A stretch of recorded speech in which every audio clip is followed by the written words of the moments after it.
The maniac magician whose monstrous tricks actually work. Scenes so far beyond any you've ever seen that no description is possible. In devastating color. And that's just the front of the DVD. Welcome back. For this week's episode, we are throwing it back to the 70s with a Herschell Gordon Lewis classic, one of the first horror movies I remember besides Candyman, making me realize that I love the genre. The gore in this movie, while of its time, is still some of the best. So let's talk about it. But first, Zach Kreger in the news again. A real newsboy, if you will. For those who watch the Whitest Kids You Know Twitch streams, you'll get that reference. Anyways, Zach and Brian Duffield are working on a new full-length adaptation of Siren Head. I am so excited about this one. I reacted to the whole Siren Head short a few years ago, and I loved it.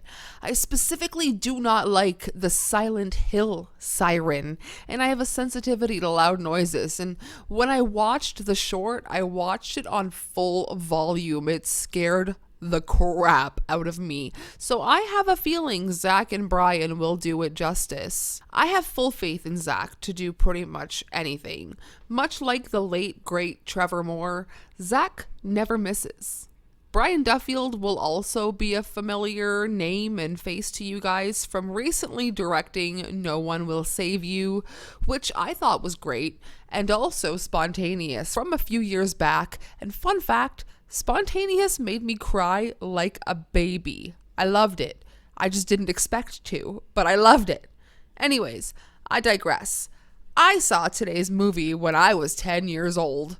You can imagine the shock and horror. The Wizard of Gore from 1970, directed by Herschell Gordon Lewis, where a TV talk show hostess and her boyfriend investigate a shady magician who has the ability to hypnotize people and control their thoughts in order to stage gory on-stage illusions using his mind-bending powers. Now, the first time I saw this movie, I remember it so clearly. Picture this, it was a Sunday afternoon at my grandparents' house. I'm not sure if you guys remember the channel Scream. For us here in Canada, it was channel 148. It played continuous horror all day, all night, shows, movies, docs, everything. My grandpa was obsessed with watching that channel. So this particular day, I was there and we watched The Wizard of Gore before dinner. I truly thought it was real. The effects for me at that time were so convincing. The punch press scene, if you know, you know, that stuck with me to this day. And I still think it's a fantastic film, but I remember my mom coming to get me and I was seriously shaken. I have a really cool DVD of this now. It was a Something Weird release. I cherish it in our collection. So let's break it down. So The Wizard of Gore is exactly what it sounds like, and somehow it's even weirder. We follow Montag the Magnificent, a stage magician whose idea of entertainment is inviting volunteers on stage and appearing to brutally mutilate them in front of a live audience. We're talking chainsaws, giant drills, disembowelment, the works. But as if nothing happened, the volunteers stand up completely unharmed, and everyone applauds, and the show moves on. Just your average night at the theater, apparently. Now, the catch is the volunteers, they don't stay for long. One by one, they start dying later from the exact same injuries they survived during Montag's performances. A TV host named Sherry and her boyfriend Jack decide to investigate, but the deeper they dig, the stranger things get.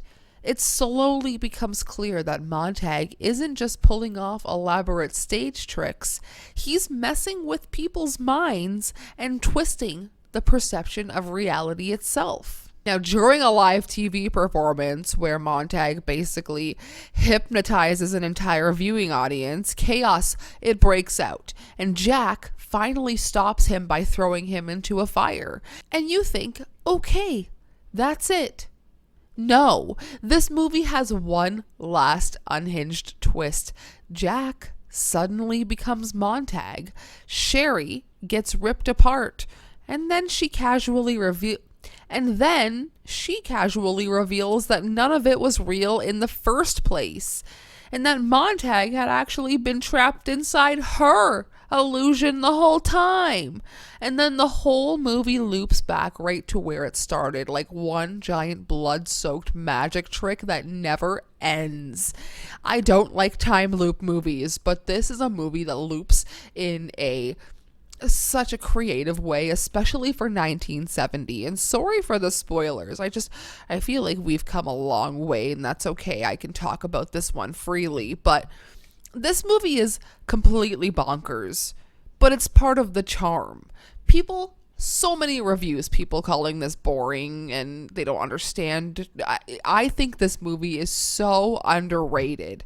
The gore is outrageous. The acting is so over the top. And by the end, you're left wondering if you watched a splatter film, a fever dream, or someone's strange philosophy lecture. It's exactly the kind of grimy, low-budget horror that could only come out of the early 70s. And while this definitely is not for everybody, you can't deny it has earned its place in horror history. Herschell Gordon Lewis is often called the godfather of gore. Before The Wizard of Gore, that all rhymed, he had already shocked audiences with films like Blood Feast and 2000 Maniacs, which are widely considered to be some of the best true splatter movies. And despite the reputation, this movie was made on an incredibly small budget. Lewis was famous for making films as cheaply and as quickly as possible. He was quick and dirty, often shooting in real locations instead of building sets. The infamous gore effects were created using real animal organs purchased from local butcher shops. It was a common trick in lower budget horror movies at the time because it was cheaper and it did look more convincing than fabricating fake organs. It's really gross, but almost everyone in the cast was a non-professional actor. Lewis often hired local performers, local models, local TV personalities, and people he knew rather than established actors, which gives this movie specifically its wonderfully awkward, dreamlike performance. The blood is famously bright. It's almost cartoony red. Rather than trying to give it a realistic look, Lewis wanted to have a pop of color in the film, and it became one of the most defining visual trademarks of his movies. Now, in 2007, the film was remade as The Wizard of Gore, starring Crispin Glover as Montag. It's much more surreal and stylish, but many fans, including myself, prefer the original. The remake is like a non-movie to me. But one of the funniest things about The Wizard of Gore is that the audience inside the movie reacts almost calm while people are being chainsawed in half on stage. They'll gasp for a second and then immediately clap like they watched someone pull a rabbit out of a hat. It gives the whole movie a bizarre, almost comedic energy that it's just so memorable even to today. When I was younger, I just remember seeing this and knowing that it was wrong. The contrast between the outrageous gore and everybody's casual reactions is a big part of why the movie has such unique cult appeal. It feels like you're watching a nightmare where everybody except you thinks everything is normal, much like Messiah of Evil. And we can get into Messiah of Evil one day. That movie is bleak. But anyways, that's The Wizard of Gore. It's messy, it's ridiculous, and unbelievably gory, but somehow it's also trying to ask some pretty big questions about reality and illusion, and whether you think it's a genuine cult masterpiece or 90 minutes of glorious exploitation, there is no denying that Herschell Gordon Lewis helped shape the future of splatter horror. I feel like The Wizard of Gore has so much more going for it than people want to admit. I think it's a really fantastic film. Perhaps just people aren't ready to go venture back to 70s horror as much in this time, and I think it's a huge mistake.